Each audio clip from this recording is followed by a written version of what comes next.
always found ourselves to do. We know how to be resilient. We know how to be hardworking. We know how to be explicitly viable. We also know how to remain dogged.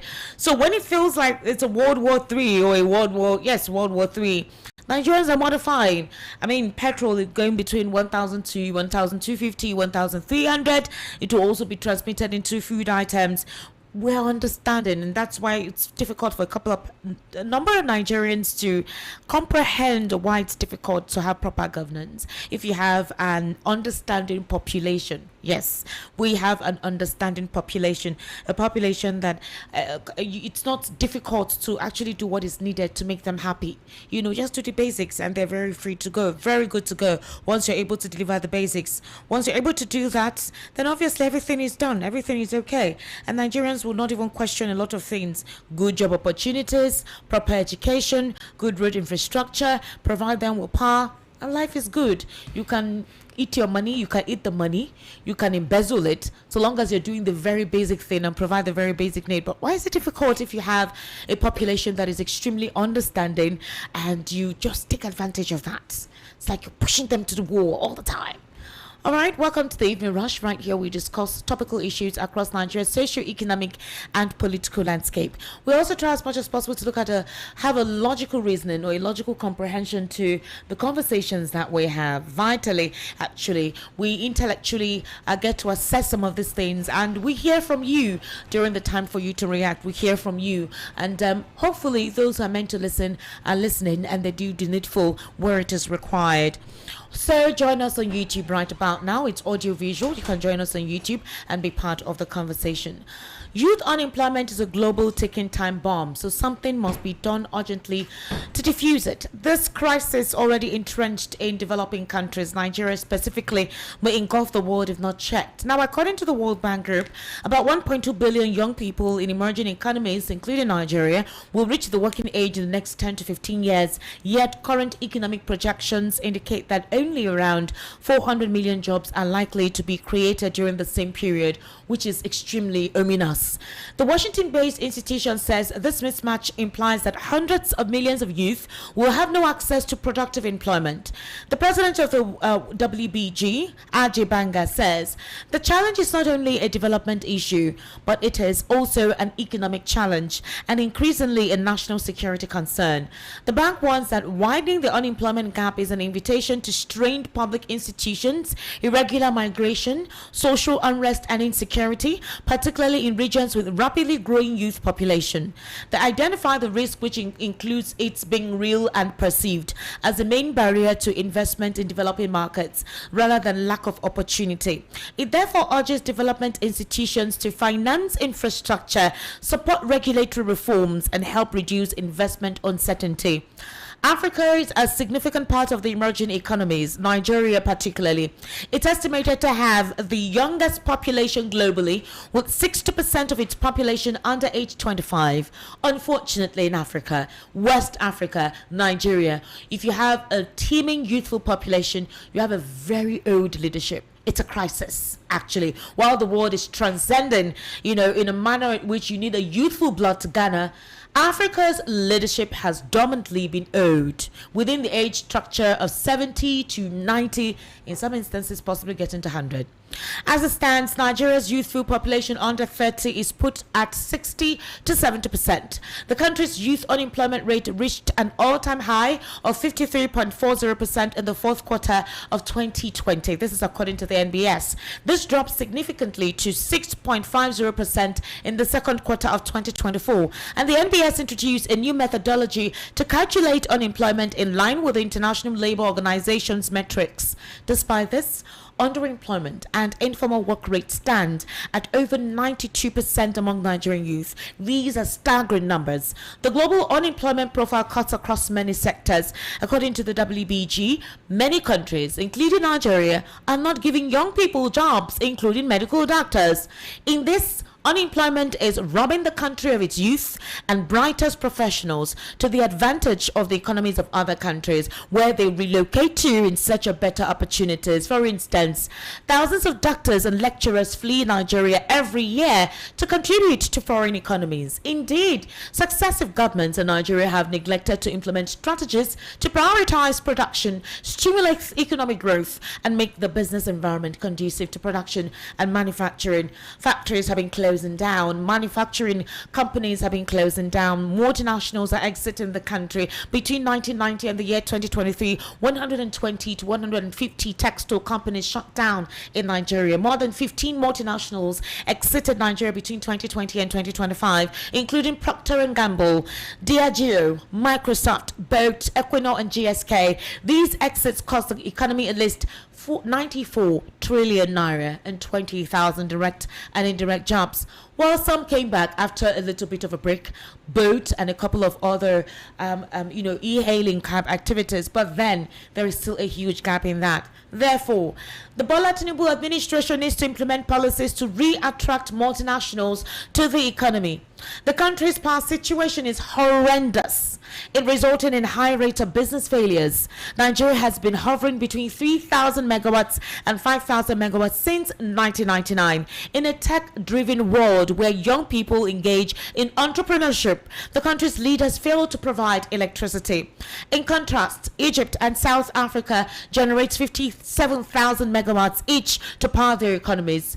Power alone will create numerous jobs. Regular electricity supply will encourage the few graduates and non-graduates who learn skills and the SMEs to be more productive and employ job seekers. Nigeria's 18.3 million out-of-school children speak to the alarming state the unemployment profile will slide into in the next 10 years and beyond. Multiple taxes are needless hindrances to business startups. It is double jeopardy for governments that did not give them jobs in the first place to saddle their business with multiple taxes. The Minister of State for Finance, Taiwo Oyedele, before his new post, listed 60 multiple taxes hindering businesses in Nigeria. There is a slew of nuisance taxes at the state level. It's quite disheartening.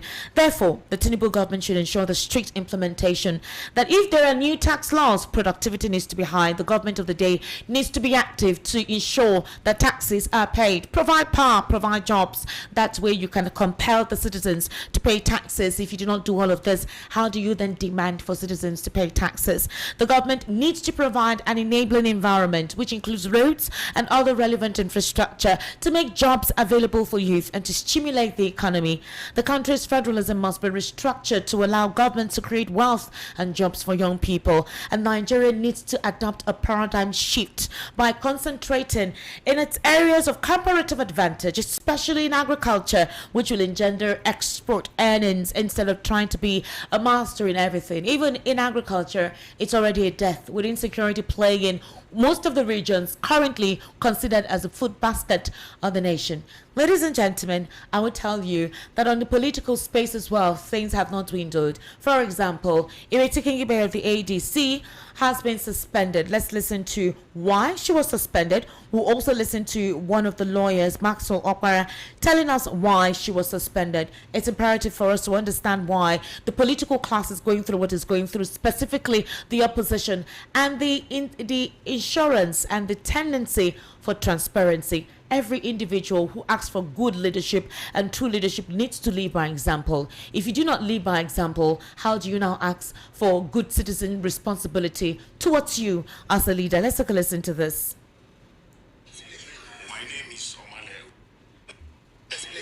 My name is Omale Umoru Sule, and I'm the AMAC ADC party chairman. And I happen to be from Wuse ward as well too. Wuse is my ward as well too. So anytime they are holding any executive meetings there, also I can also participate there too. So what are our offenses? Part of our offenses are, as it was transmitted to me, though I'm part of Wuse ward. One, during the electioneering period, this election that just passed through, the local government election, throughout we never saw her. She didn't come out to campaign anywhere. Secondly, officially, when she collected, she picked her membership card in Merit House some times back. Till date, she has not called the party ESCOs together. Either ward, local government, or the state as it is. And each time we notice, I have series of invitations that I have sent to her personally to attend the stakeholders meeting. You know, when they say stakeholders meeting, all those, both, even if you are a president, you are a governor, as long as you are from that ward, you are also a stakeholder in the ward. You are there to, you are supposed to be in that meeting too. But at the local government level, where I chair as a local government chairman, severally I have tried calling her. Every other stakeholder in AMAC normally attend the meetings. Especially the last one we called before the elections. We called them so that we will look at how the election that is coming up, what we need their assistance and their advice on how we are going to go. Throughout, she never come. I personally sent it. It's still in my phone. It was delivered. Because when it didn't deliver, it's a different thing. But this one, it delivered. It showed me, which means she has read it and she didn't reply. Then apart from that, her dues to date, she has not paid her dues in the ward. It's a grave offense. No levy, no dues. She doesn't assist us in anything. So she's of no use to us in the party. Party secretariat being retrieved from you people. Can you share more light on it? I can say that, though it's my party state chairman that is supposed to say that, but I know what happened there. She gave the party office initially, but she was still using the place as her constituency office. And mostly we like the party office so that it will be strictly the party affairs. Because we've seen cases severally where people donate office, but it wasn't donate with the name of the party. Then at the end of the day, by the time you don't agree with them, they will turn back and just chase you people out. So we are looking at this as one of those kind of things. She never submitted any receipt officially to say, state chairman, this is the receipt, this is the party office I've rented for you, this is the receipt. In fact, the local government office that one of the stakeholders in AMAC, rented for us in Baduma 1 here, he personally, I make sure I collected the receipt and it was boldly written there, AMAC ADC office, so that tomorrow nobody can come and say this office belongs to me and chase you people out. So these are just the things.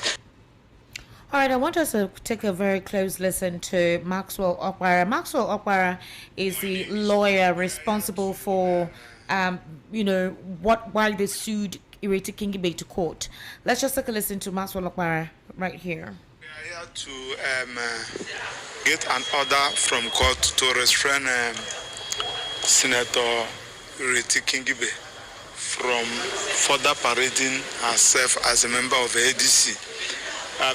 After her suspension, he went ahead to say that the National Working Committee in quotes said that he has not been suspended, and we said maybe he's one in ignorance. The National Working Committee has no right to suspend you. You should be suspended where you register. That is your ward. The ward ESCO has suspended you and communicated to the National Working Committee.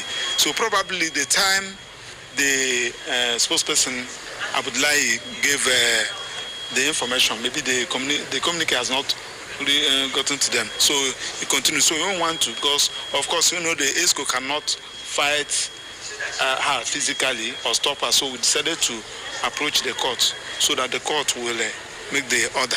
That is why we are in court. We have filed the processes. We'll make it available to you. So Shimole, the case of Richard Sokorocha, a lot of them. So you are expected to go and register in your ward, and it's in your ward that will discipline you. You can't be messing up saying that you are. That's what one of the things that remove Adam Soshimole as the national chairman of a party. So, and the other man is and the other man, the immediate past. All right, so that's Maxwell Okpara, and that's why one of the reasons why the fact that Ireti Kingibe for now is not in the ADC, despite the fact that she claims to have defected. So you have two members who want to defect to the ADC. It feels unsuccessful. Aina Baribe is also another senator in APGA. According to Aina Baribe, he says he's been sacked by APGA and Senate Chief Whip Okpeyemi Bamidele is encouraging the Senate President to declare the seat of Naira Baribe vacant. According to him, they feel that there is nothing wrong with APGA. APGA as a political party is airtight, so if there is no substantial reason as to why he's defecting, then his seat should be declared vacant. So Naira Baribe has been given some time by the Senate President to decide if indeed this is his final take, or he withdraws his statement of defecting to the ADC, or present the letter of the sack, and then the House can, through its legal team, know what to do about it. Oshomole came out to say that so far as he knows, APGA is one of the airtight political parties. Also threw a jab at Peter Obi by saying, you don't wake up in the morning and say because Nigeria is on fire that you want to go to Ghana. If you guys cannot maintain whatever internal squabbles you have in the House, how do you intend to lead Nigeria? That was what he said. And then a lot of persons were wondering, where did that come from? Somebody wants to defect from APGA to ADC, and you're talking about how do you not resolve issues in your home if you cannot, if you want to rule Nigeria? In what context is that coming from? So they've encouraged the Senate President to use his authority, declare Abaribe's seat vacant if Abaribe cannot bring substantial evidence to that fact. So we can now wait to hear from the APGA chairman if indeed Abaribe was sacked, as he said in the House. So if the APGA chairman doesn't speak, what then happens? Abaribe wants to defect. It's possible that he may not be allowed to defect, and if he's ready to do so, then he needs to ensure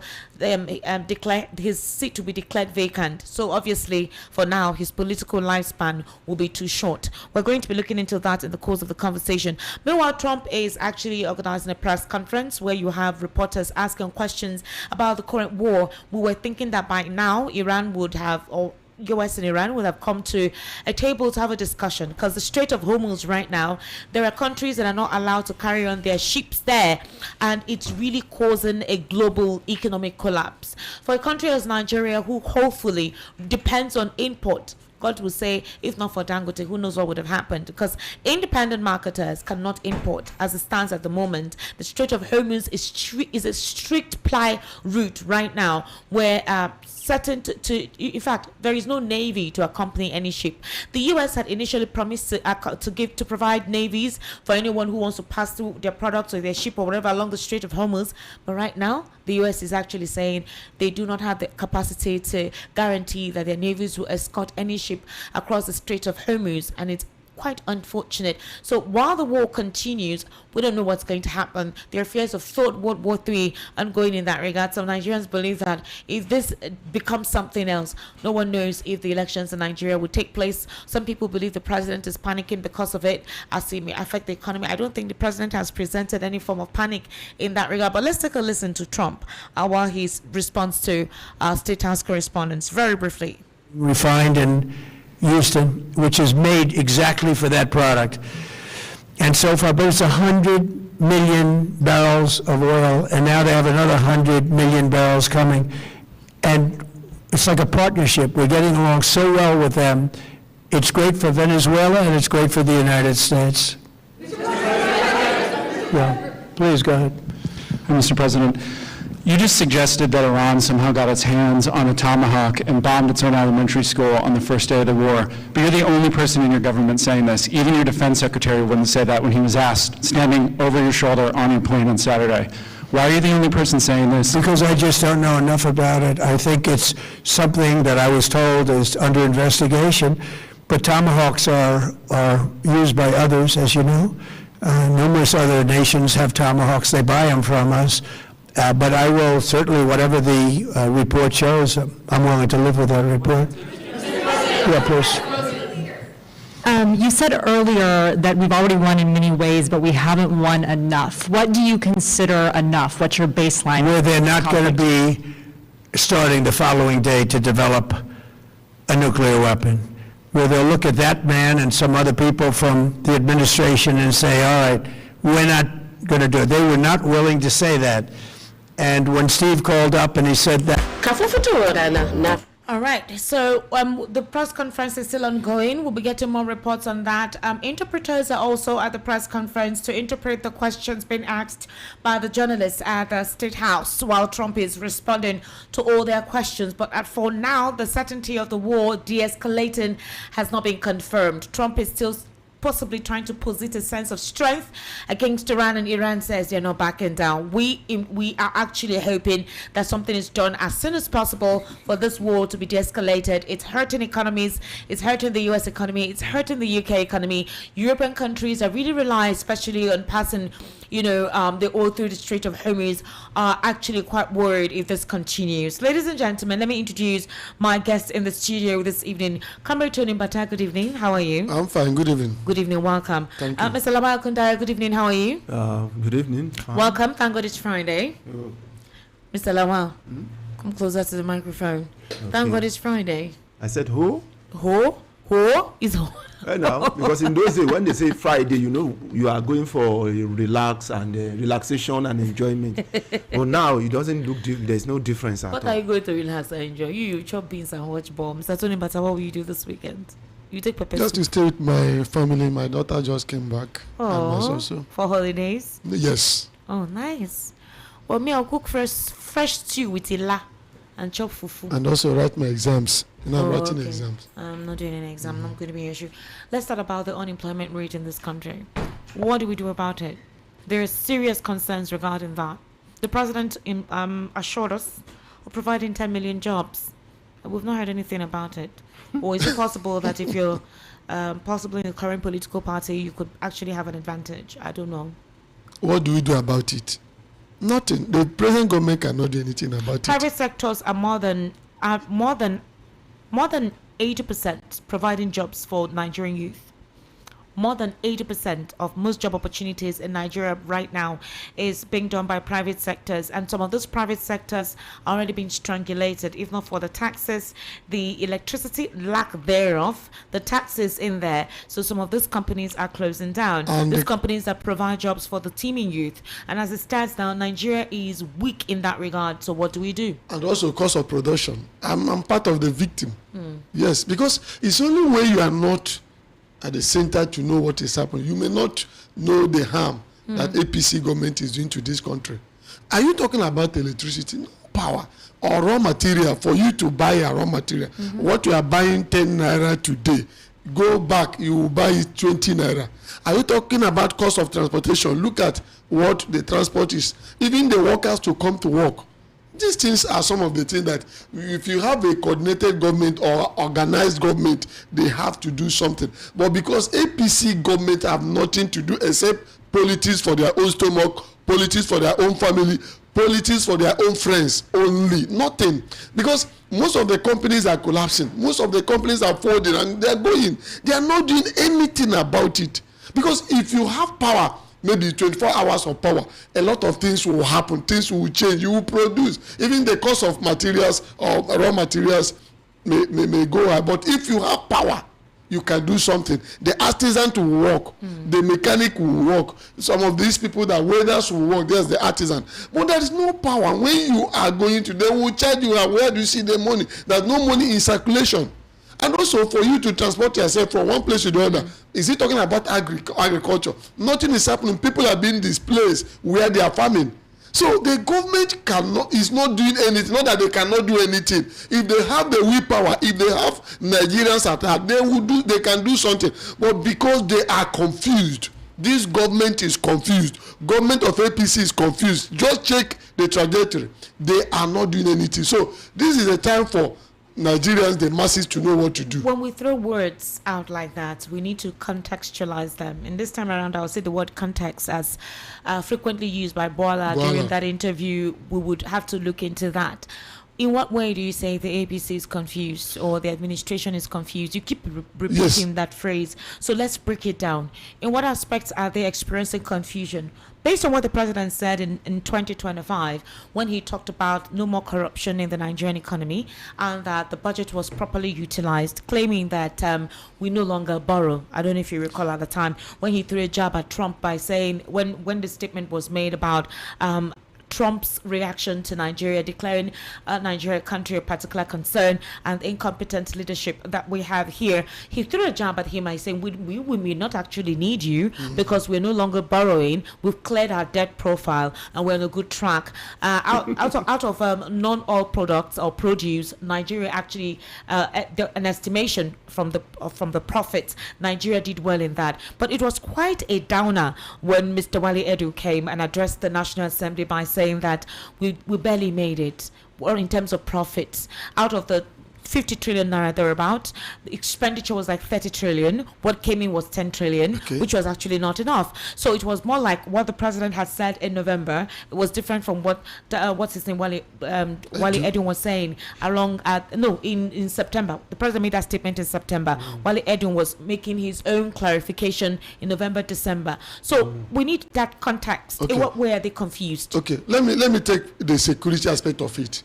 Nigerians, they were told that no more insecurity. That farmers have gone back to farm. Is it what is happening today?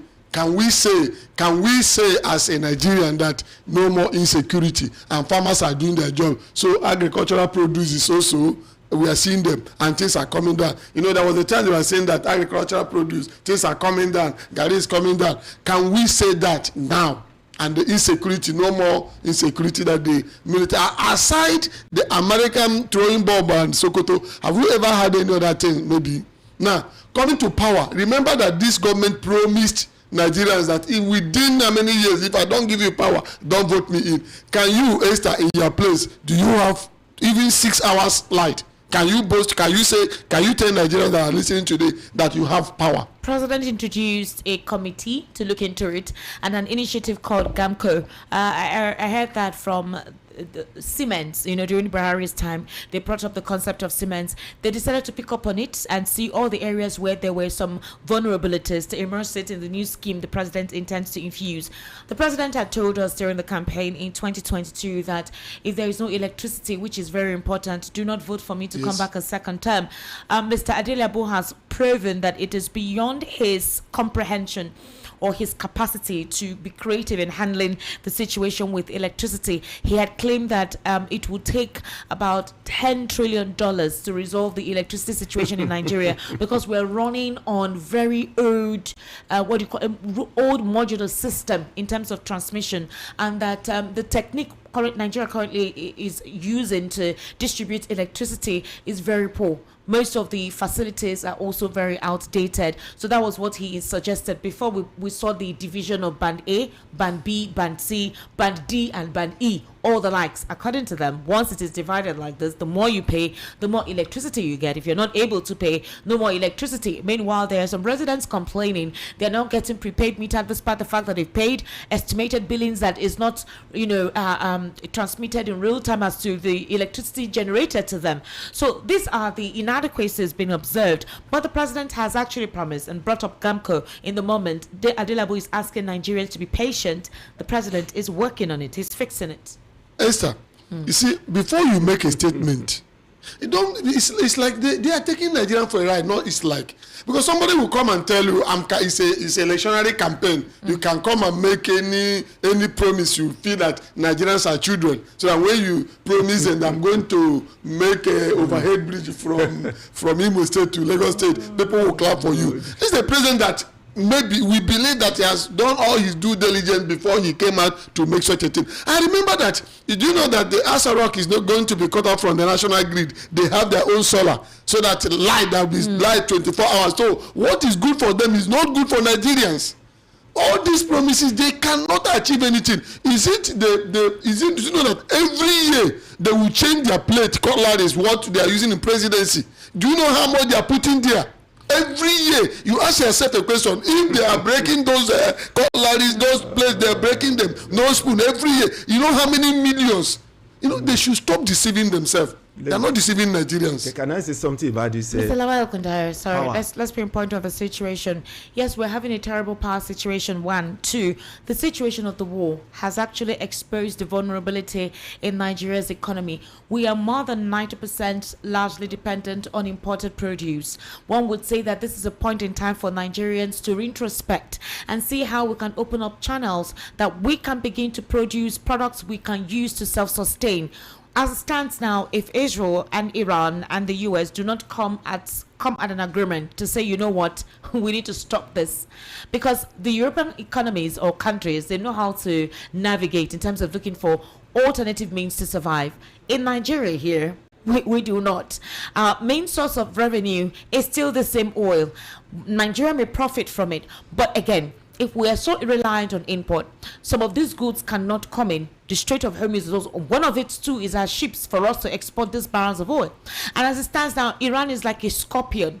No, but anyone who doesn't show any form of assistance, they will sting the person. You saw what they did to the surrounding countries. So if it seems you're speaking with the president, and you as an entrepreneur, as you have said, you're being affected, if something is not done in the next 1 month, Nigeria could plunge into a major economic crisis. When I mean major economic crisis, it will replicate in every sector.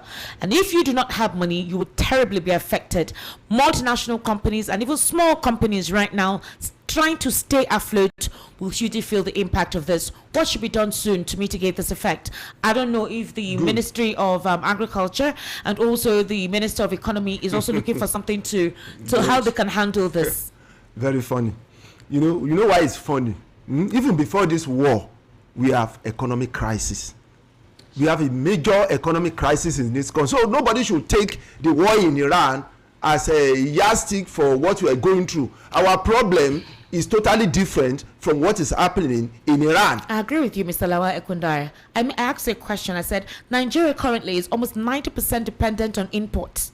As it stands right now, largely dependent on imports. For most of your companies that produces the imports, most of the parts we used to do stuff is imported.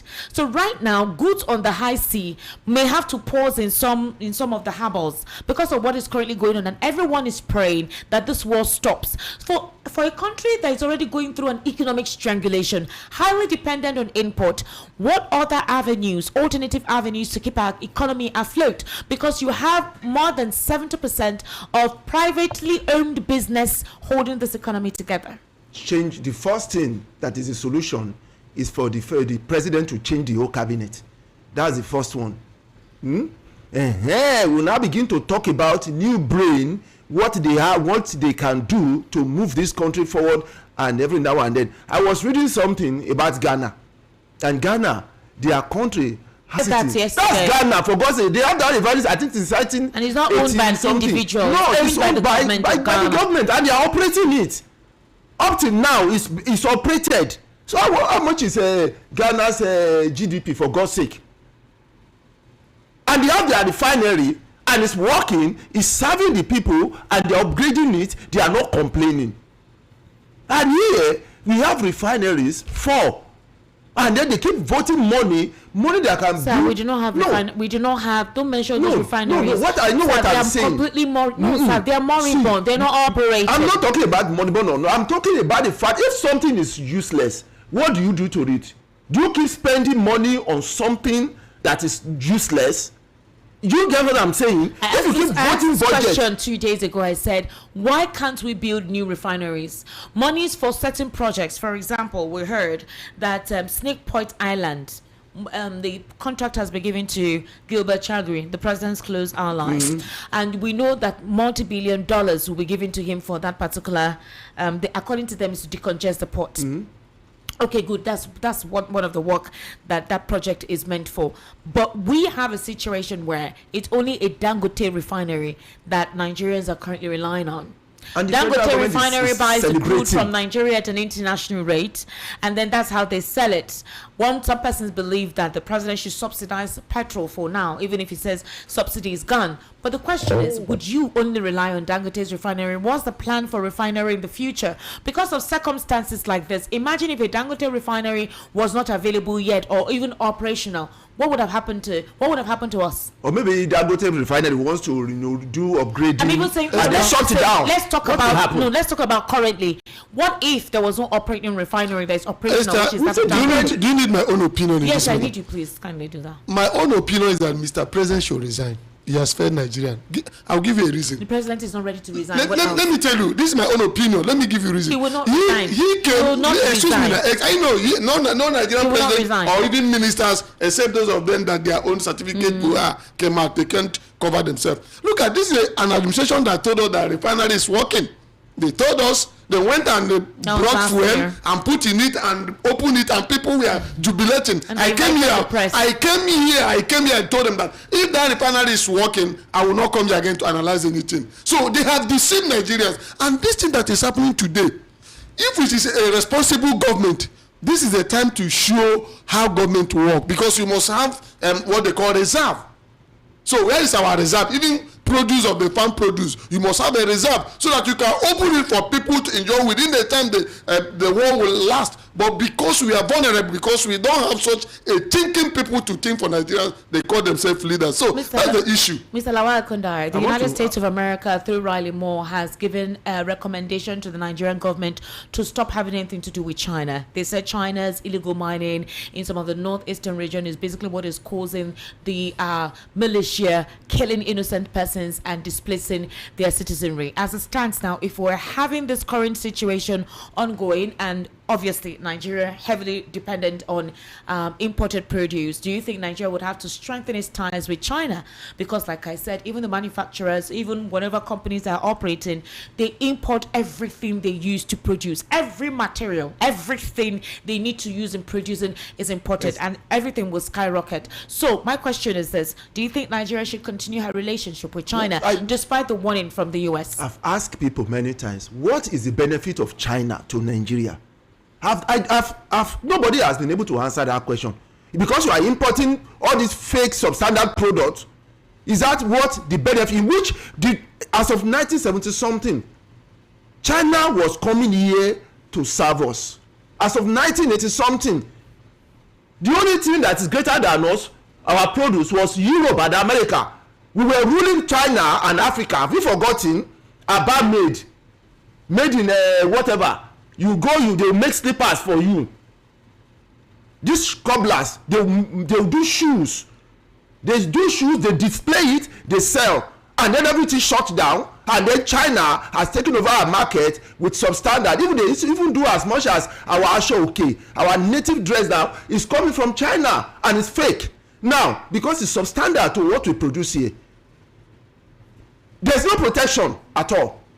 I remember this textile industries here that employ more than 1 million people across, in Lagos, and we have it in the north too. We have in the east, and they shut it down. What protection? We went to China because we want to borrow money, or what? Or because it's cheaper? We shut down our businesses here, our manufacturing here, and they begin to import from China. Now, illegal mining all over the country, with Chinese people, being perpetrators of this illegal mining, along with some of these bandits and terrorists in the bush, for God's sake. I asked you a question. So what are we doing with China? What's the benefit of China to us? No. China, you may consider that not to be true, but I know a couple of importers, especially those into iron, into all this pumping machine, these people that do bottling companies and all the likes. Most of the materials and machines, they import it from China. These people that do bottling company, pure water, all those things, they import it from China. I'm going somewhere. Hold on. I asked you a direct question. Let's not go into all of that because of time. We have quite a number of topics to discuss here. I said, the US has disclosed that we should no longer have anything to do with China. But with what is currently currently going on now with the Israel-Iran war, it's a crisis. It's causing a global problem. The unfortunate thing for Nigeria is that we're a highly dependent country on imported produce. We have not resurrected our own production capacity, which I expected that the government of the day would now understand how to go about it and see how they can create avenues and channels to encourage local production.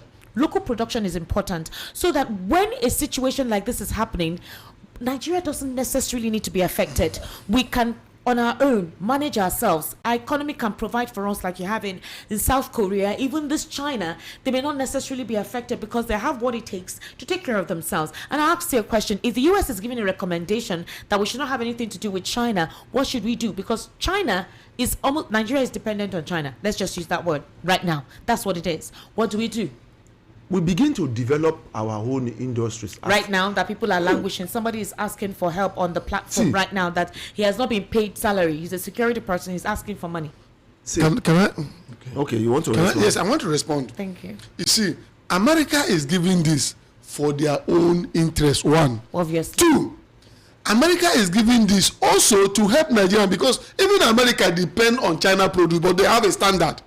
So the whole thing boils down on leadership failure, because if China is producing for us, that should be a standard. But because government are not doing what they're supposed to do, anything can come in. They will, like what you're saying, you are in order. All these things were working before, but they now want cheap. And Nigerian government close their eyes because of what is going to their pocket. That's why you see most of these companies that they will go to China because they are coming here. What do they call them? The immigration or whatever. The custom will take their own and also pay half of it to the government post and all this. So they are closing all these things that's happening.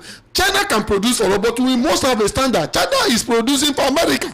So the issue is that leadership failure. We don't have leaders in this country to make sure that things work well. We cannot start now because America has given us it's an advice, and I have said it here, we have discussed it here, that most of the illegal mining is perpetuated by China and foreign bodies. So, and Nigerian government know it. You listen to Gumi whatever he said that the bandit Shei Gumi, you had the recent interview he granted. He said government knows this bandit, that before he go for discussion with them, government is aware. He accused them. They even follow him. So they send their own delegate. So Nigerian government is a problem of this country. Nigerian government is a problem of this country. So what America is advising us or telling us to do is not something we don't know. We know it, but Nigerian government, they don't want to stop it. That's why they want the people of this country to keep suffering, keep dying, only their family. Mr. Lawa, you wanted to say something? Yes. What I'm trying to say is that we have the capacity to be even greater than China. We were like that before. The whole world was looking at us. How did we get to this level that we now became dependent on China? Everything goes, don't dump it in Nigeria. Do you know that even in this Israel war, do you know that this US plus these Gulf nations actually sent to Ukraine is at war with Russia for them to help them to stop the drones of Iran. So they're already getting contract. That is Ukraine getting contract from Gulf nations for military assets into and they're already sending it there. Look at the country at war and we are making money. We are not at war and we are losing money. Then what is wrong with us here? What do we bring back? We have so many things to bring back. You are talking about power. Have you been to industrial estates? You have industrial estates all across the country. This industrial estate generates more power than they can consume. Why not allow this industrial estate to give the neighboring towns or villages around them part of this power? And charge them. Instead of wasting this power. The government cannot supply this power. These industries are doing, many of them have giant generators, and the power they produce is too much. Then let them supply these communities in this area, and then the whole place will have 24 hours and business will grow. But we are not seeing that. The only thing we see is no light and more profit. The question is, all this profit they are declaring, and we don't have electricity. Where are they getting the profit? Because it's what you sell that you make profit from. And now we have this electric power supply, and the discos are declaring more profit. Estimated bill now. Thank you. Somebody came so to me just recent. If you see how much they gave to them as estimated bill and no light. They are even doing load shedding now. They are told to do load shedding 1 day on, 2 days off, or 1 day off, 1 day on. Why? Because they are not ready to do anything meaningful in this industry. What's so big about generating power, for God's sake? Go to Institute of Engineering. Go to Institute of Electrical whatever in Nigeria here. They can do all this. They can build all these machines. Is government spending money on research? All over the world, big countries who are doing very well, they pump huge money into their institutions, into their universities, into their technical schools for them to produce all these machines for the government to use. Here is a lie. All the researches our children are done at school, they just end up in the library. Mr. Kundayo, don't talk about the school and research, because it is this Senate and this government that says you can go and forge the result and forge your aid and come and be the president. They have passed the law. We don't know. So when you are talking about research, you are just coming from a different world based on what this government believe, because they are passing into yes. law. You can go and forge. Those of you that are going to school, you don't need it. What you need, go and get a Krakow certificate and push it and print it in one computer center. Right. So why should they spend money in research? They will spend more money in buying cutleries. They will spend more money in tea. Which NNPC, did you see how much they budgeted for tea break or whatever? And even government houses. Look at it. We are not talking about what we are. You see, we don't have purposeful leadership. And it's a sorry situation we find ourselves. People are spending money on research. People are spending money in education, but our own go and print a certificate, and they are busy to sign it into law. I don't know. Where are we going? What's wrong? And when you are talking, they say somebody will. So how do we grow? When we have people who have forged certificates in the government working, most of them forged certificates. The whole National Assembly, so what do most of them, almost 95% of them forge their certificate. And the INEC now legalizes. Is facing some problem because they allegedly that his certificate is forged too. So that's why they quickly passed such a bill. And Nigeria, we are busy chasing them. We are looking at transmitting our result. This is because you don't have a leader that has what it takes to put a nation into a very good trajectory. Let me tell you, if you go to China, many of these things you see are done in their secondary school. All these technical things you see, all these they are done in their secondary schools. Aba was leading them. They purposely politically kill everything in Aba. Do you think we don't kill know? Everything so that Aba was competing. Where is China? Where is Japan? Then it was made in Aba, made in Nigeria. And because what they want to do, you see, politics sometimes usually replicate some of these things. Yes, it is our technology, our idea. Malaysia came to Nigeria to pick palm front. Malaysia today, where is Nigeria? What about Pando Yam? It was taken from this Pando Yam. It was taken from Nigeria here. It was one of our students that did that research. Discover how to use that pad without pounding it. And now look at where it's coming from. We are playing politics with national development. We are playing politics, tribalism, nepotism everywhere. Is that this country cannot grow except we believe that we are one Nigeria. And I believe that Nigerian leaders have never believed that we are one Nigeria. That's why this is happening. Wait, just see the effort of this JAMB and WAEC to curb examination malpractice. INEC had just the House of Assembly had just confirmed that effort is a waste. It's a waste because that certificate you are running after it's not required. Just go and forge certificate and bring it and then rule the country. That's all. Look at that mentality, for God's sake, from people who rule us. That's when you're talking about development, you look at yourself as doctors. All right, let's move to security. In Zamfara State, one of the communities there, they are asking the residents to provide 10 million naira, AK-47 rifle, motorcycles for them to be able, for the residents, the community members, to stay in their state and go about their farming. Meanwhile, General Musa told the press that the militia are ragtags, that they're getting the heavy brunt of the Nigerian Air Force and all the artillery on them. They're getting the heavy brunt. So all of this retaliatory attacks from them is just basically a survival method to prove that they have an upper upper hand or they have an edge. So Musa kind of tried to downplay the effect or the retaliatory effect of these terrorists on the Nigerian army by saying, yes, we've lost a few soldiers, but we are actually raining down on them. Now, what is going on is the fact that the North has given Tinubu an ultimatum to sack General Christopher Musa, that he's not effective enough. Trump has also given a live warning to the Nigerian government to dissociate themselves, especially if they know these terrorists. They should begin to investigate them and call them out and take them to court. We have not seen the Nigerian government in that regard, aside from the coup plotters. Certain names have been mentioned, but we don't know if possibly what they're doing is covered and they do not want Nigerians to know. But heavy conditions have been given to the Nigerian government in tackling insecurity.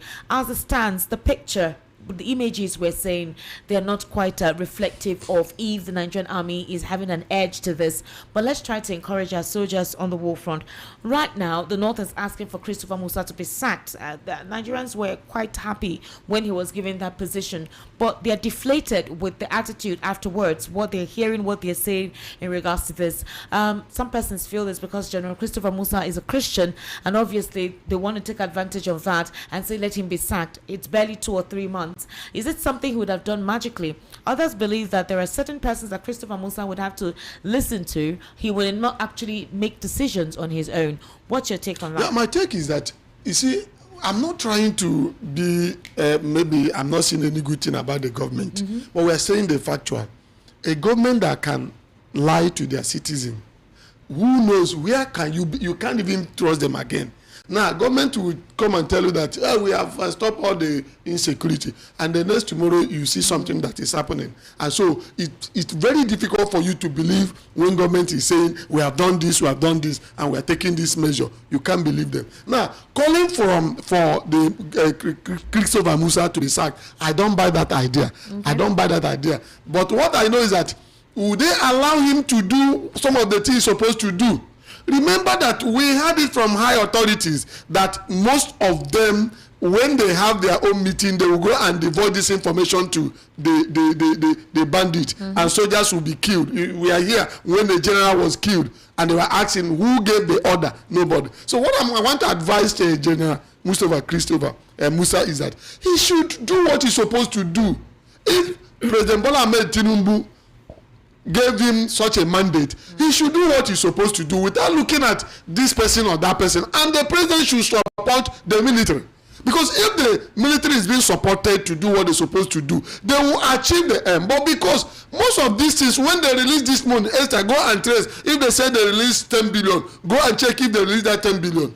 If they say they release 5 billion, go and check, because before this money will get to the military, a lot of things will happen. And also go and check some of the material they are using, the war equipment they are using. We are here in this country when they told us that they bought the helmet they use is fake.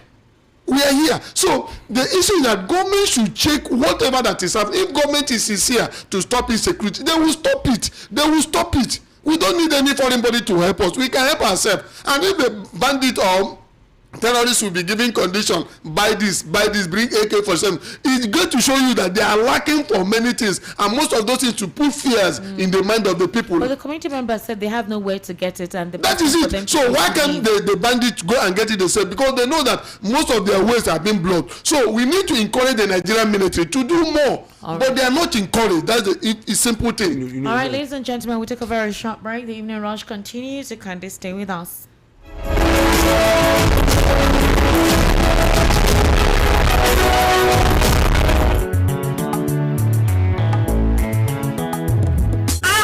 How is it dark and never been the joke? It dey worry you as it dey affect your business. So much on don come. Imagine say you wake up for morning, light no shake, fridge don block, business no get wahala, everything dey okay. No be dream o. With Yohaku, na you dey control your light. Yohaku dey sell gas cooker, freezer, fridge, and dem go furnish you with modern kitchen o. Whether na inverter, batteries, panels, smart street lights, na solar AC system wey you wan use for house, business, abi for industrial work, Yohaku stand chim to help you. Bye to NEPA bill o. No wait till transformer go spoil again o. Oh yeah, run call Yohaku for 070-12 080-321-30260 or 080-324-82573, or you fit to call 080-669-60066. For Lagos, we there for shop F1179 Industrial Section, Ojo Alaba International Market, or shop G6 Electronic Section, Alaba International Market, Headline, Ute Obochi Plaza, Abuja Office na Corporate 13, Dubai International Market, back of Games Village, Karu District for Abuja. For Port Harcourt, we there for number 51, Oporo Road, Eziowa Elite Trade Center. For River State, Yohako. Website na www.yohakoproducts.com. Online store na www.yohakostore.com. Yohako, from sun to earth, we dey make your mind dey cool.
Welcome back. This is still the Evening Rush right here on Voice of the People, 90.3 FM. We've been actually discussing quite a lot.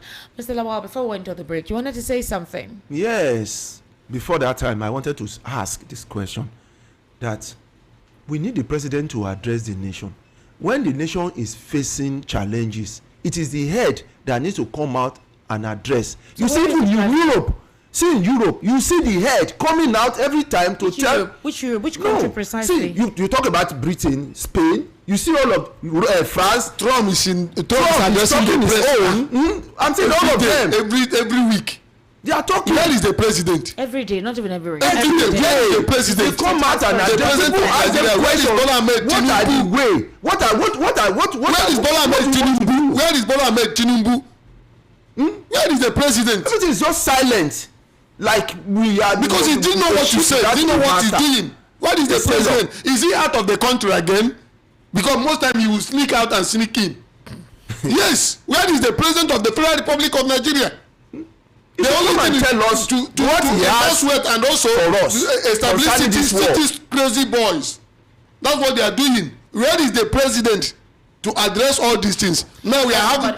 But even if the president addresses and there seems to be no tangible change, wouldn't you still criticize the president? See, wait. Babangida said, Obasanjo said, okay. See, what I want to say is this. You come out, you speak. The people who ask questions, you answer them. From what you are saying is what you are going to use to judge your next action. And then you still come back and face them to see whether you are progressing. They will not be the one to say, yes, we are feeling the impact of what you are doing, or it's not working. You have to re-strategize. You need to talk to people regularly. That's how leadership is supposed to be. Not a leader that went silent. And then your people keep asking questions. They feel like everything is disorganized. We don't know any direction to follow. As of now, we need the president to face the press and address the press and take questions and listen to what we have to say and then tell us the strategy. War is going on in Iran now, and a lot of things is affected. We are not the one to be discussing it because we don't have the power to make that changes. It is the president that has to come on board and speak to Nigerians about what he has in mind to cushion the effects of this war so that it will not affect the people. Well, the president just finished a talk with top security officers. They are not Nigerians. We are the Nigerians. Hold on, before Christopher Musa addressed the press, and he has approved the procurement of new equipment for the armed forces and other security agencies. That's not what we want. The Nigerian military have been complaining on several occasions that the weapons they have are outdated, and much of the time they're actually overrun by these terrorists. We also see cache of weapons, all right, top gear weapons being taken from the Nigerian military during their combat with these terrorists, and obviously their weaponry is deflated, is reduced. The president has actually asked for these equipment, as asked and requested for by the Minister of Defense, by the Inspector General of Police, by the Chief of Naval Force, by the Chief of Navy and the Air Force, and money is already being put together for them to get this weapon. So if the president feels he doesn't need to address Nigerians but do rather than talking and talking. Over 3 years now, we are not seeing the do. Esther, let me tell you something. Sorry, sir. Do you know why American president, UK, Canada, and all the rest of them come to the public, the masses, and talk to them? Because they believe that these people employed us, and every 4 years we go back to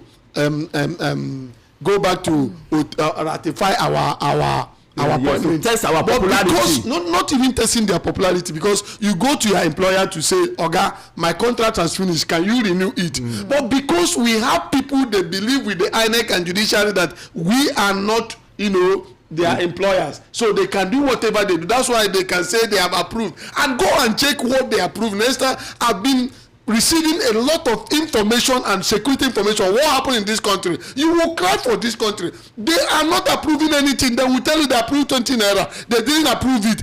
Even some of the military heads, when they approve it, are they using it what they're supposed to do with it? No. So the issue is that they will not address us because Bola Ahmed Tinubu and the APC government believe that we are not the people that hired them. So they believe that's why they are. What evidence do you have? The evidence I have is almost everywhere. Look at the condition of Nigerians. No. You can't. We are talking about that the president should be addressing us like American government every day. I asked a question that if the Nigerian government via President Bola Ahmed Tinubu keeps addressing you and nothing tangible is happening, but according to him he prefers action to be taken rather than addressing you, and you still complain that you keep talking to us but we're not seeing any tangible change. If he's addressing us, nothing is happening, that means he's incompetent. Yes, because anytime American government like Donald Trump, he's not addressing you and you're saying no, that he's incompetent. Are we seeing action? Okay, he's not addressing us. Are we seeing action?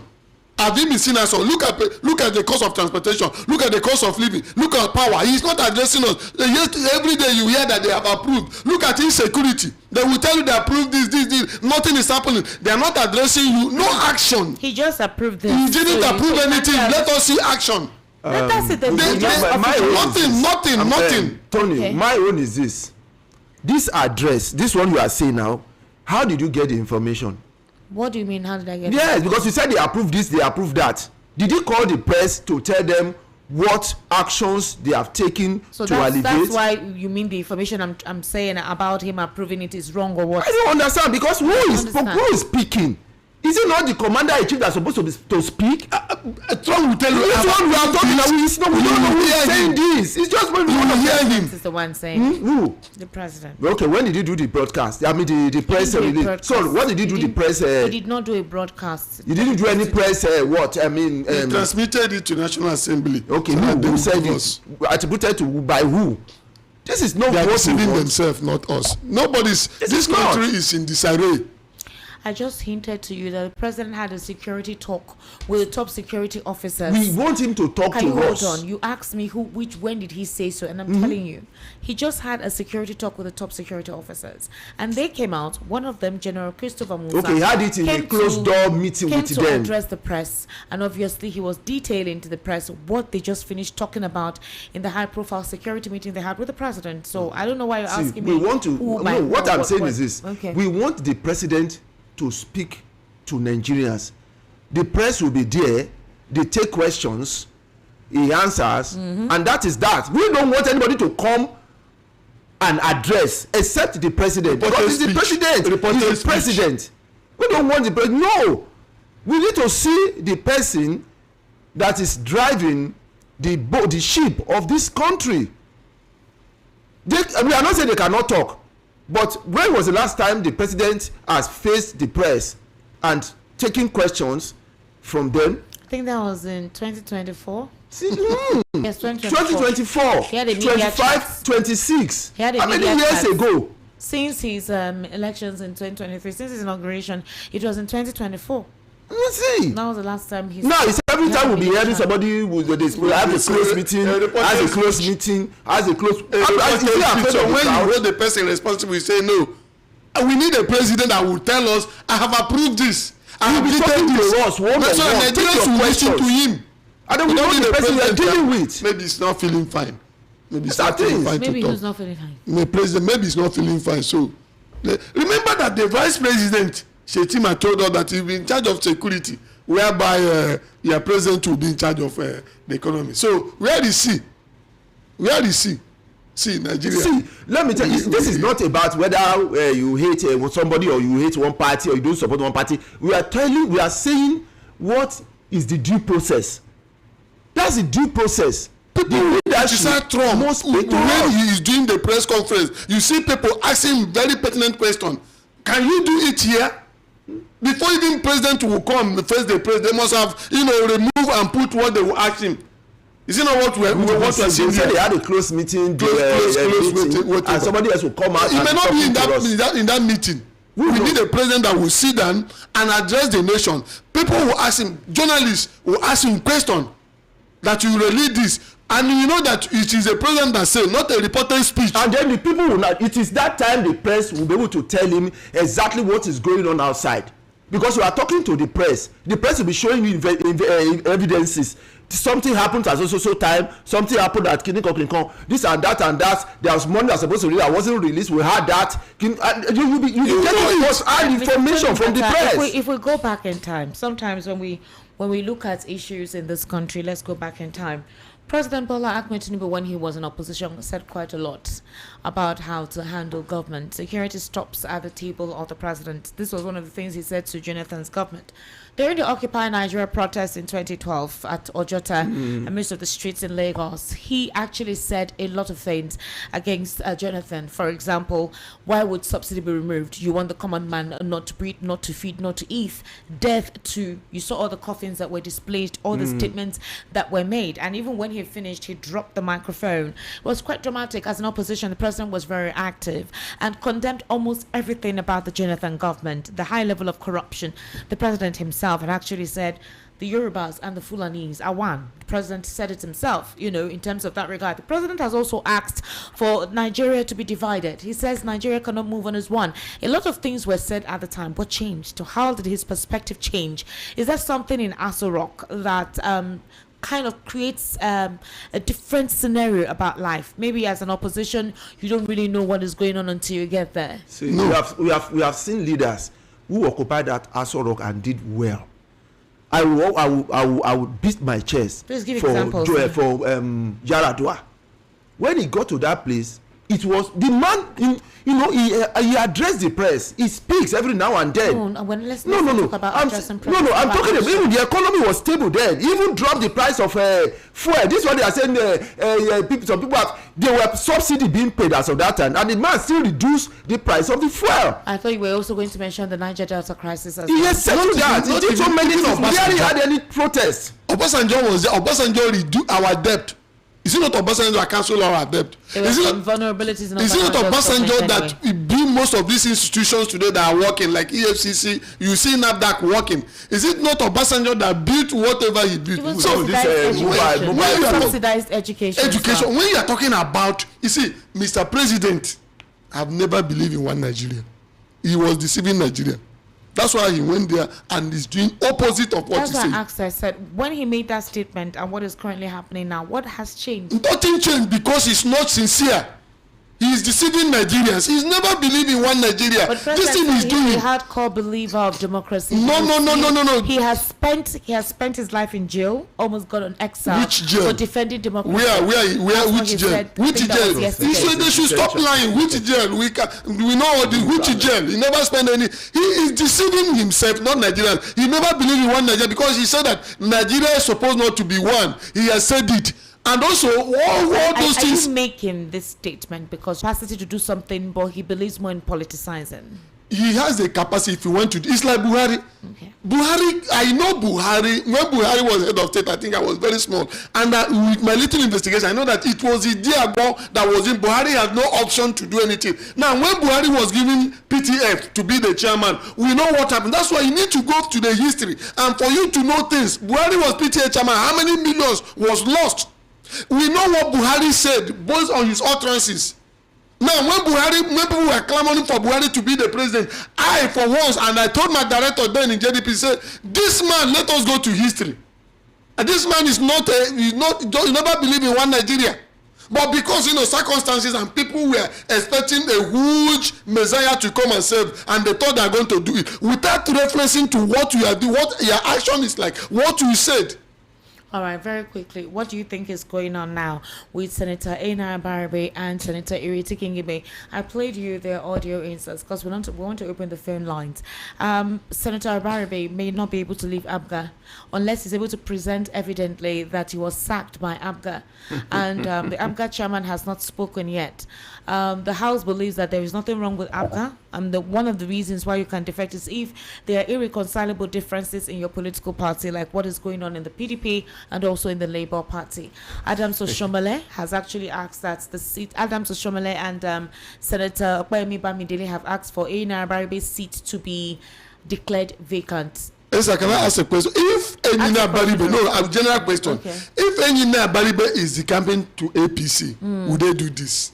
They wouldn't have done this. Moreover, they wouldn't have done this. Another thing is, but secondly, I am not a member of any political party. Go and check. Maybe you should join one, Mr. Go and check. For now, I'm not ready to join. Yes, so that I can be where I am to say what I want to say. Now, I had it. There was a time APGA in Abia State, APGA or whatever, said they have sacked Ena Baribe because he's playing anti-party politics. That was last year. Nigeria is a place where lies the bedrock of everything.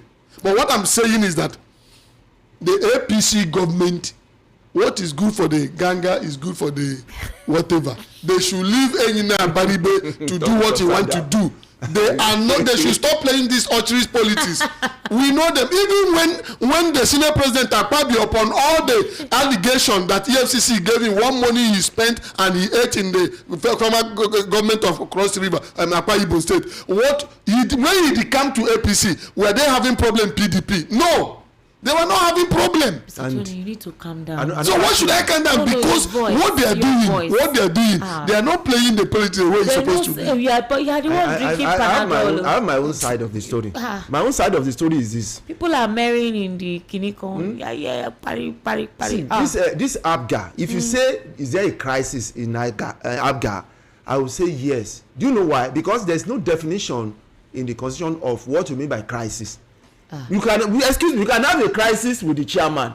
Maybe you talk to the chairman, he doesn't like the way you talk, and then you can decamp because of that. It's a crisis. You get it? A Baribe could be having a personal crisis. Yes, it's a crisis. Not necessarily that so you can come up with any crisis. You know why? Because the day those 27 lawmakers in Rivers State have been let go. Okay. Because there was no really, it's just a little small issues here and there. They left. And they were accepted. They were exempted. And their seats were not vacant. So I mean, maybe one or two persons may not, maybe they don't smile at each other. Maybe you invited him to lunch, he refused to come. That's a crisis. Maybe you talk and then because of that you can't. You see, so you know one thing. Crisis is crisis. You know one thing I love politics. Politics is a game. Ireti Kingibe, what happened? Ireti Kingibe, based on what the ADC chairman, but there's something he said when you are playing. He said what they transmitted to me, that means it's not there. Then secondly, I think that they are too quick. I think they are too quick to go to court because party have their internal mechanism. Let them not be. I'm just. But you heard what they said, that she did not come for meetings. She did not even govern. All these things party have structure. During the AMAC elections, she didn't come out. She didn't mobilize. And that there were talks about 100 million naira. So they said what they had. Not that is sure. So let them leave all this in and go right, their Mr. party. Tony, let's take calls right about now. 08036929933. The WhatsApp number is 081717563338. Hello, good evening. Hello, good evening, sir. Good evening, sir. Welcome. What's your name, please? Patrick is calling from Okota. All right, Patrick, welcome. Please go ahead. Yes, I completely agree with the two gentlemen in the studio, Mr. Kundayo and Ben. You see, Tony is on it here. This country, I don't think since 2015 we have not had a president, as far as I'm concerned. Everything I've said about APC, right from the days of Buhari up to what we have around today, is not meant to build this country. It's just to build themselves and perpetuate themselves on Nigerians. They are supposed to be servants, but they are now beginning to lord it over Nigerians. Look at the people are discounting from other parties to APC. No conditions are given.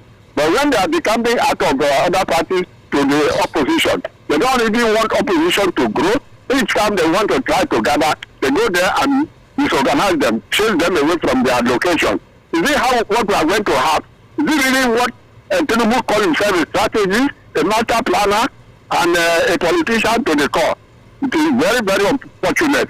I don't even know where we are going to start from, because as it stands right now, we don't know the level of intimidation they are going to bring to bear on elections next year. We don't really know what are they planning, because when they are beginning to tell us that they have 40 million membership registered online.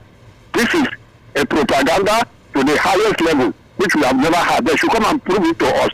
Now the president has gone, I don't know what to say, he has gone into hiding.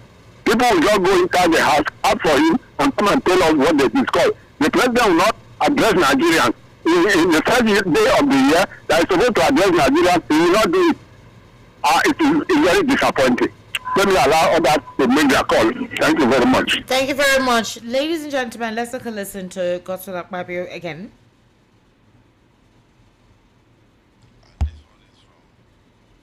Okay, hold on. Sorry about that. I need to increase the volume.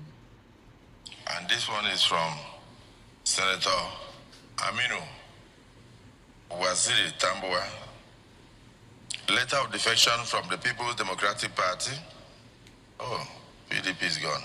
Letter of defection from the People's Democratic Party, PDP to the African Democratic Congress to formally notify you and the entire Senate through this medium of my resignation from the Labour Party, LP.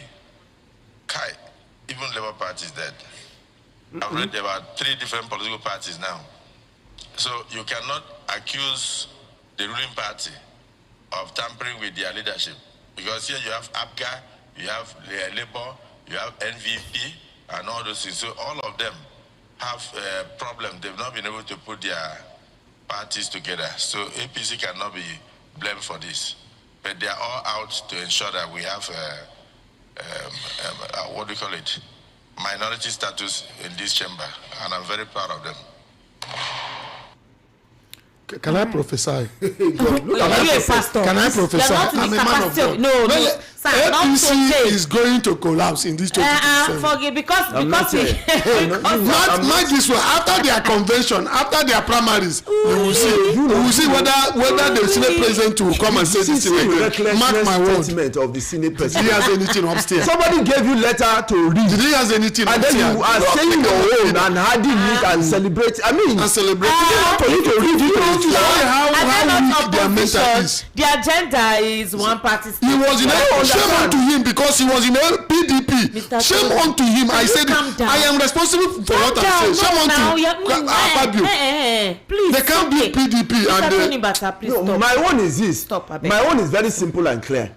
What has his own comment got to do with the letter that the person wrote?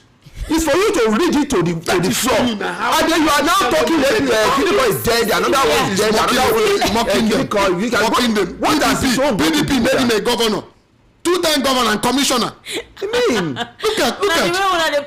This is PDP made him a governor. PDP made him who he is today. My one is very look at how loose his mouth is. Mr. Tony Bata.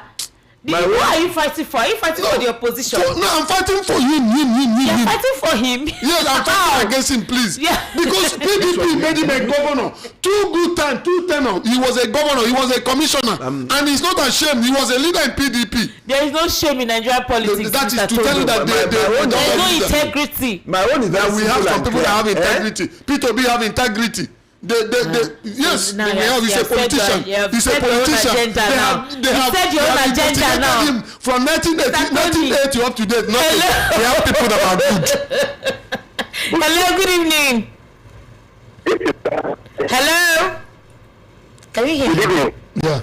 Good evening. What is your name? Bamidele Ajibola from Motion. Bamidele Ajibola, welcome. Thank you.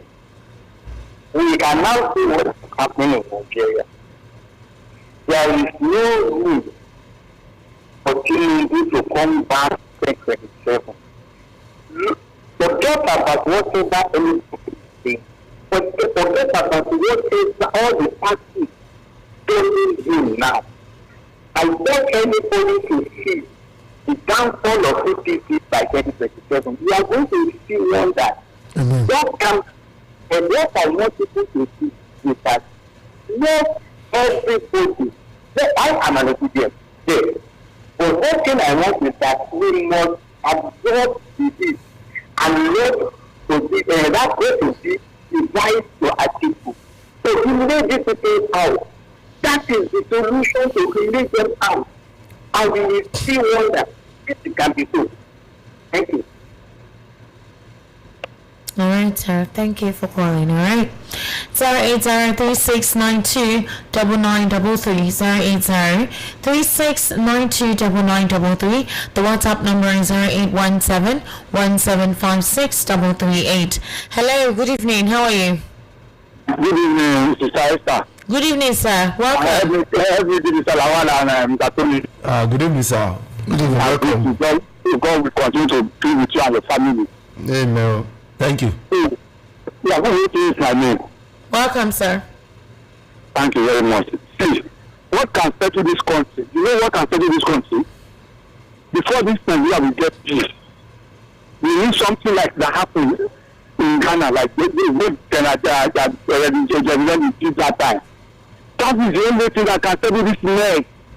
Let us go be somebody who will make everything up. Then we start afresh again. Look at the APGA. Ungrateful to God, ungrateful to himself and to his state. That's why God says that they people brought into power on no person. You said to UK, all of those who that they don't know who they are they from Zamfara family, are they from Saudi family, are they from poor family, unknown people come from nowhere, stop Nigeria to Nigeria. Right.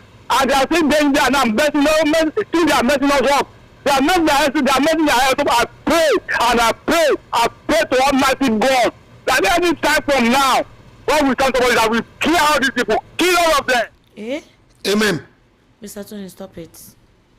Don't do that. You're national radio. Be very careful. Please, you need to learn to handle. No, Mr. Tony Bata, you need to learn to handle your emotion when you come on national radio like this. You understand what it takes. You understand how we are here. So then encourage things like this. I beg you, please. When you call into the program, try as much as possible to focus on the conversation we had. Do not make threats on anyone. Do not curse. Do not make any derogatory statement. You can actually pass your across what you intend to pass across, as logically as possible. Let's be very guided. I beg you. And Mr. Tony, please, I would implore you to act in a very, very mature way. All right? I understand how you feel, but let's not incentivize any other person to act in such a manner. Thank you very much. Hello, good evening. How are you? Good evening, Esther. Good evening, sir. Welcome. How are you? Thank you very much. My name is Kuka from Ojo. Welcome, sir. Thank you very much. You can see how APGA is talking. I want to tell you people something. If you check around, anybody that moves to APC, they have a common phenomenon way of talking, as if there is spell in that party. If you check their line of argument, is always the same line of argument. If you check the way of their talking, it's the same way. It's very, very unfortunate. I want to think that Nigeria needs a reset. But I want to advise all Nigerians to go and pick up their voters card. That is the only answer. God bless you. Thank you so much for calling. I like that kind of call. Short and simple. Hello, good evening. Yeah, Esther, good evening. Good evening. How are you today? Yeah, this is Emeka from Ogun State. Emeka from Ogun State. Welcome. Yeah, what I want to say is that, Esther, even though, for example, now ADC win tomorrow, are we having hope there is something that will change in this nation? Who are those in the ADC? Where do they come from? Are they not the same people that do not have a lion's share in APC and now jumping into ADC? And I will let you know that during that APC, within me, I'm believing there that so many people that are jumping into ADC now, they are informing that APC are sending, putting confusion among them, to using them to do the underground work. That's nothing. There's nothing that ADC can ever in 2026, and they are not even looking into other things. Hello? Emeka line's calling on. Then we'll call out for phone now. The thing will interrupt. 08036929933. That's the number to call. Hello, good evening. Hello? Hello? Turn down the volume of your radio, please. Yeah, yes, good evening. Good evening, sir. Welcome. How are you? I am fine, and you? I am fine. How are you doing? I do fine. This is Mr. Michael calling from Surulere. Mr. Michael, happy Friday to you. Same to you, Esther. Please go ahead, sir. Yeah, I greet your analyst in the studio. Good evening, sir. Yes, and yeah, there's something I want to say, Esther. From what we have been discussing, I think there is an area we are greatly ignoring, and it might be disadvantage to whatever is going to happen on 2027. Do you know that a lot of people are not aware politically in Nigeria? So many people. I take time to interview some people about this election, this politics, political parties. You find out that a lot of people are not aware of what's happening. There is no political orientation. Thank you very much, Esther. There's no political orientation, and let me just give you a total example. Last weekend, I visited a friend in London, local government, and I now walk into where people are sharing rice. Else, you need to see the crowd. Plenty. You need to see the crowd that we are receiving, even with the police beating them and the borrow. You need to come and see the crowd. Don't see now. If you see hunger, when are they talking? To say where the talk it is and they come from. So what I'm really saying is that these people now, all that we are saying and all their mind is, even if you give them 1,000 naira extra, they will collect and vote. People just want immediate gratification when they can get now. So the point I want to make is that there is need for massive education of Nigerians. I think when people are aware of the reality of what is going on, they'll be able to make a decision to vote rightly. So people may get PVC only for them to use it that day to collect either rice or money, and then that's the end. I'm telling you the reality. You're right, actually. You're very right. Thank you very much. Yeah, thank you. What he said is absolutely right. Yeah. Mr. Tony, I want to tell you something. Hold on. During the AMAC elections, the FCT Council polls, there's a young lady, her video went viral, where they asked her, she said, she was trading her PVC for the highest bidder amongst all the political parties, which one would pay her better. And they said, don't you know you're selling your future? She said, which future? That she has not eaten. This is when she can make her money to eat. She will take it home and feed her family. For like a day. That all these people promise the same thing, good leadership, at the end of the day, nothing. That this is the best time for them to make money for themselves. So people that are complaining now about Tinubu, just hold on. tomorrow in this junction here, come and see renewed hope pack for this holiday. They will change their mouth. Tinubu is the best person. Well, no, we'll vote for him in 2027. That's just the truth. People are hungry. That's why I said the opposition needs to understand that there is no class when it comes to politics. And all of what you see going on right now, campaign has begun. Have you seen the packages, the iftar, the Ramadan packages of the presidents? Esther, I've seen. Not just the president, all the senators, all the council members of the APC, in their own ward, they are doing their own special packages. It's televised all over. Esther. So they started campaign. I they are know. using the fasting period. Esther, let us be fair to Nigerians. I want you to be. No, let me tell you something. Nobody is judging them. I'm just telling you. I'm just telling you. Yes, they are giving these things. I'm just telling you. But majority of Nigerians know what they want. Esther, I know what I'm talking. They will collect money and do the good thing. I know we have some people that will collect money and sell their conscience. You cannot be certain about human beings. Esther, it's just like how you were I so said majority certain, of Nigerians like will collect money. Hold on. It's just like how you were so certain about politicians. There is no politician in Esther, Nigeria. I'm a politician. I know what they're doing. Sir, there is no integrity politician in Nigeria. No, there are. Don't generalize issue. There are. It go shock you. There are integrity people. Hello, good evening. Yeah, good evening. Welcome, how are you? I'm fine. Good evening. What's your name, sir? My name is Peter. Your name is what? Yeah, Peter. Welcome, sir. Calling from where? From my papa. Alright, go ahead, sir. Yeah, I greet Oga Tony Mbata. I want to agree with you because what is happening in this country, we have witnessed such before. When our president said that he doesn't even know what is happening in the country, which means this our president, then they are not capable, because since they refuse to come out and talk to people, they are not capable. Because tomorrow now they will tell us that they don't know that this kind of thing happened, this happened, this, that. Do you understand? So I don't know. And somebody just called now, the person are saying that a lot of the people that is joining APC is not the same people. Yeah, it's not something that we are discussing. The person that called now said that Nigerians lack political orientation, that a lot of people don't really know what's going on in the polity.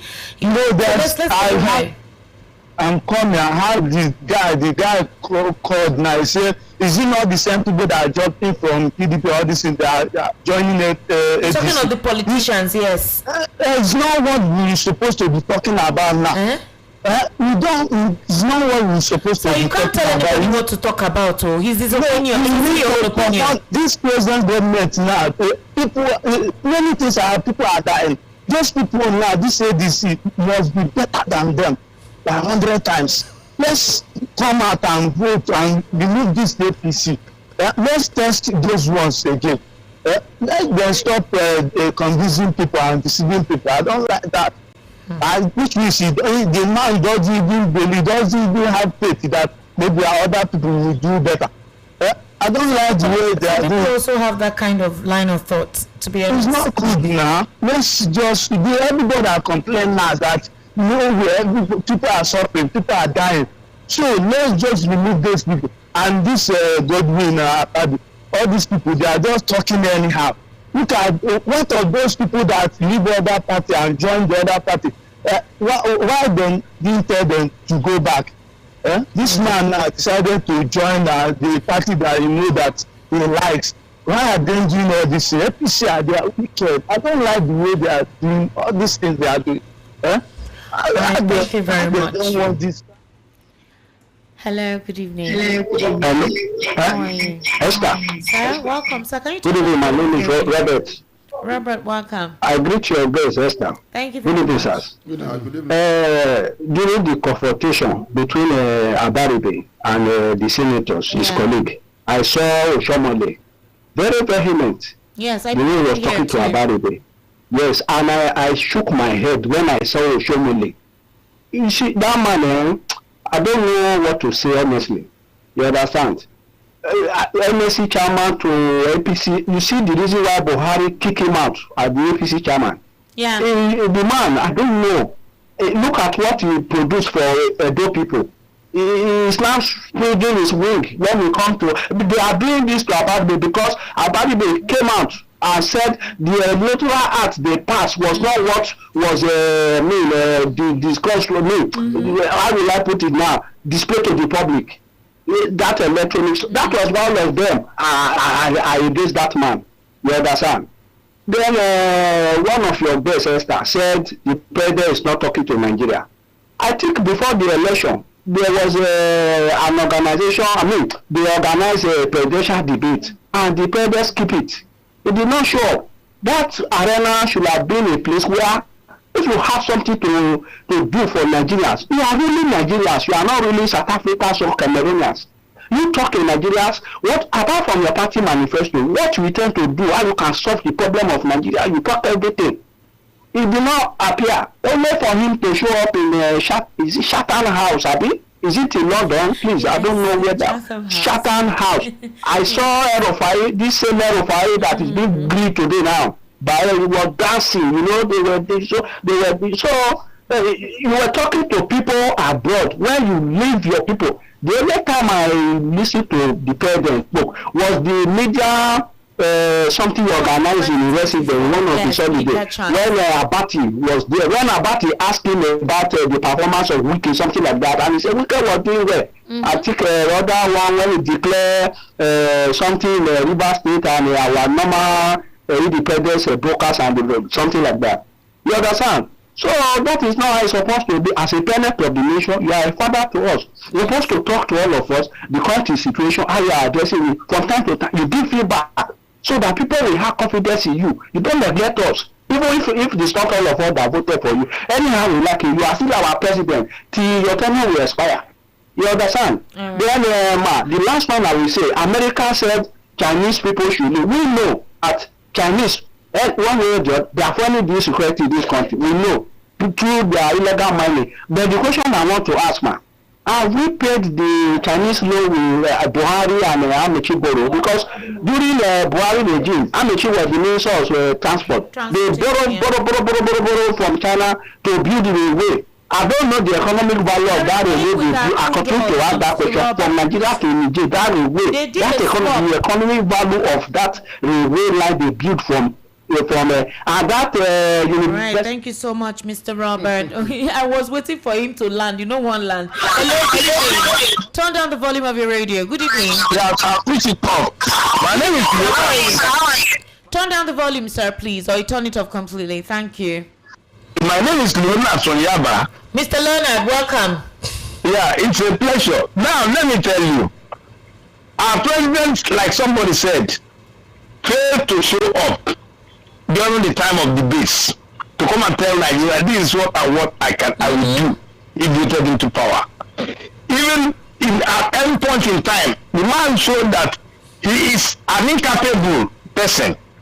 Now, I remember, because when you talk, you know, when they were talking about Buhari's certificate, yeah, he came up to say, how can you be asking about Buhari's certificate? Because his son is coming. His son is coming. So now the same gang of people, the Buhari to Tinubu, one is a disaster, another one is a catastrophic person. So we have all these things now. All these people now are really, you can't do what you don't have. It's what you have you can give. So one can do the first Agbo's everywhere, and Agbo's government will be ruling Nigeria. Anything goes. And then we are so lucky. The man is holding us as slaves in our own country. You know slavery. Go and look for the definition of slavery. You can see that what Tinubu is doing now is like wanting to hold us now as slaves. Well, me, I'm not so that we now agree with him that anything he says okay, we just continue to go and continue to lead us. The man who said if he doesn't give us light, let us not vote to him. You are supposed to resign when you give him light. Not that you are the person that you must go back again. What sort of life is this one now? That's what Nigeria is going through. Money is missing. Snake is swallowing money. $25 billion is missing at the Buhari time. 210 trillion is missing in the time of Tinubu. All these things are happening under APC government. APC has come to kill Nigeria. Nigeria, wake up. Let us take back our country. Thank you very much. Okay. Nigeria, they say you are sleeping. Make you wake up. Hello, good evening. Hello, Esther. Good evening. Welcome, sir. How are you? What's your name? Yeah, my name is Okubo. Welcome. Calling from Alabado. Welcome. Go ahead. Yeah, I meet your guest. Good evening, sir. Hello, sir. You have muted yourself, Ni. Do you know my annoyance? No. What is this? That these people doesn't have anything to tell us that they have achieved for 3 years, almost 3 years now. And they are coming again to contest for election. The same people who think they did not, if they did not give us constant electric, that we should not vote for them again. And they are still coming again. What are they going to tell Nigeria? How are they going to convince Nigeria that yes, that we did this, we did that, we did this? Nothing. And somebody opened up to them, tell them the economy is stable, that things are working well. I was so angry with that man today. I asked him a question, Oga. He said that during the time of Buhari, that insecurity was worst. Economy was worst. Today, everything as I said, Oga, you are not serious. You are talking out of because you are Yoruba man or what? He said yes, his brother.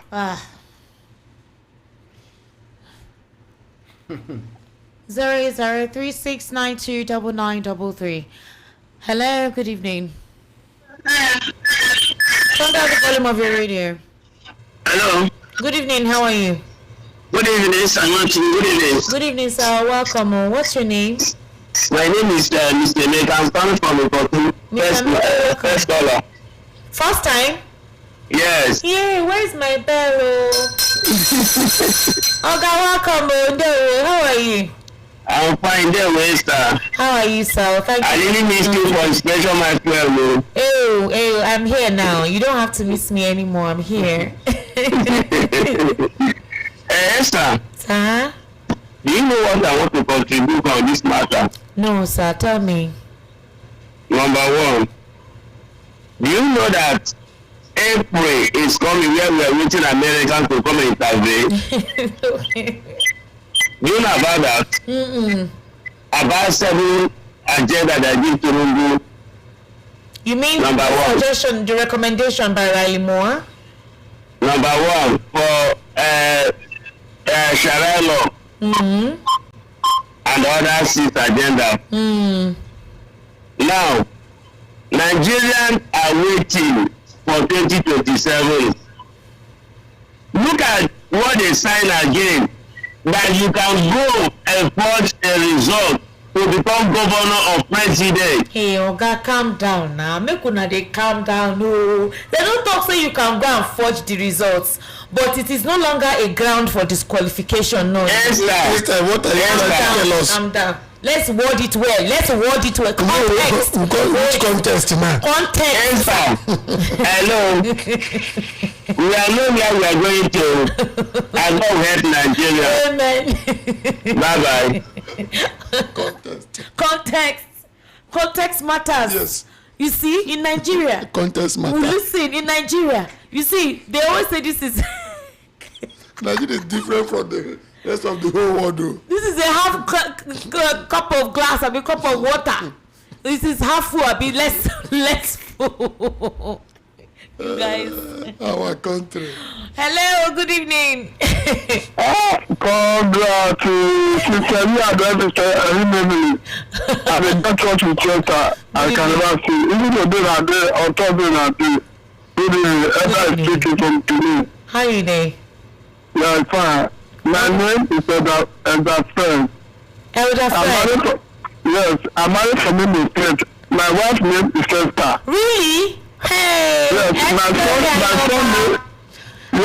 son name, I'm married from Imo State. That's Imo. Okay.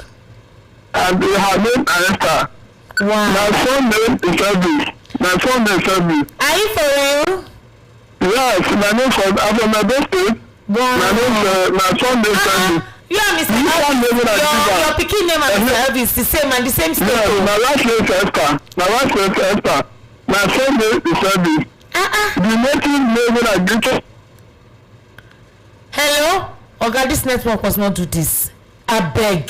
Hello? Hey, why? Oga, please call back. The network just poof. Hello, good evening. Good evening. How are you doing? Welcome. Hello? Hello? Good evening. Hello. Good evening, sir. How are you? I'm fine. Welcome. Is this Pasquilo? Yes, now. Hey, happy Friday. We should be playing. Welcome. I do.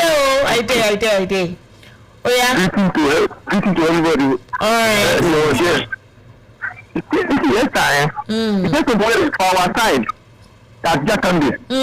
Jakande. That day is Ilobu side. Before this, more than 1 month, they never been like. They don't bring the light. Even they go to the night, they bring the light. Even they bring the light, they can't bring big for us. You know how much they bring for us? How much? Almost 20,000 naira. Wait, are you using prepaid meter or you're still using analog? We are not using prepaid meter. They do now. They just right time. Wait. Hey. I see. Now wow. Which light you drop? I don't know. They could not call NEPA. This man. Call your area again. Which area be that? Jakande. At Ilobo. They just bring lights for you yesterday. Today, now they bring the light. Today, they don't bring the bill. Yesterday, they bring yesterday. Before they will never see light. 1 month. They don't bring the yesterday before you can the bill. Then now they can't bring the light yesterday in around 2 o'clock. They leave at 30 minutes. Now they don't bring the liver now because they don't bring the bill. I beg. This man we carry money, we carry Nigerian money, we only contest. 2 years is no day. 2 years is no day. This our country, I beg, I beg you. Anyway, na Trump with it. After God, na Trump with it. Make it intervene. Trump no go save you. After God, na Trump no go save you. Trump get to know wahala. He go save us. Okay, thank you Pasquilo for calling. I beg NEPA, why you bring estimated billing? After how many weeks? You don't give people lights. I think it's more than 2 Suffer head. Now what look at the calm down, I beg. Hello, good evening. Welcome, sir. How are you? I'm fine, are you? I'm fine. What's your name? Mr. Wabos of Nation. Mr. Wabos, there's a noise at the background. I don't know, like you can hear it. Okay. How is it? Is it better now? Yes, it's better now. Yeah, actually, my greetings to I told my man and the Kunda. You see, my major concern is this issue of the petrol scarcity or the rise in price of fuel. We shouldn't have found ourselves in this situation if we had good administration of the country. What do they do? First and foremost, we don't have even reserve where fuel or oil is being kept. In case of situations like this, look at America that's fighting war. Look at other European countries. They have opened up their reserves so that they will cushion the effect of the scarcity on their citizens. Now we that are really oil producers, we don't have the reserves. We don't even have anything to show for it. That's why these prices will be going up and coming down according to how the world goes. And the Senate debating about those who decamped and those who did not decamp is unfortunate. The Senate of this caliber, all this while, the security situation in the country, killings everywhere, they don't even see it as a priority to discuss it fully in the House and summon security architecture of the country and know why this persistency in security breach. They don't see it as a priority at all. The president himself doesn't see it as a priority at all. Their preoccupation is when somebody decamping, they say they will not allow him to decamp. Of what benefit is that to the country? And look at in the afternoon, I listened to Elvis. I was almost shedding tears concerning the situation of the condition of our citizens in the IDP camps. Post-psychological trauma, physical neglect, and remembrance of the loss of their loved ones, which is affecting many, even if it comes to the psychiatric conditions now, we would know. We are not seeing those things as priority. These people are only after 2027, how to disturb somebody from challenging them. If they are doing their work as it's supposed, as a ruling party, of what use is all these distractions? It will never help us at all. Let the Federal House of Assembly, both the Senate and the reps, let them see our security situation, economic situation as a priority. Please, they have gone into the office. Going into the office, the politics should be put aside. Administration follows. That's why people are saying that these people are incompetent. Somebody saying that they don't like the president. It's not about liking the president. I like him as a person. But where he is not doing what he's supposed to be doing. We are not benefiting from it, and we have to complain. If we keep quiet, it will be worse. Thank you. God bless us. Thank you so much for calling, Mr. Umwabaza. Thanks for Ladies calling. and gentlemen, we'll be taking a very short break. Obviously, the evening rush continues. So kindly stay with us.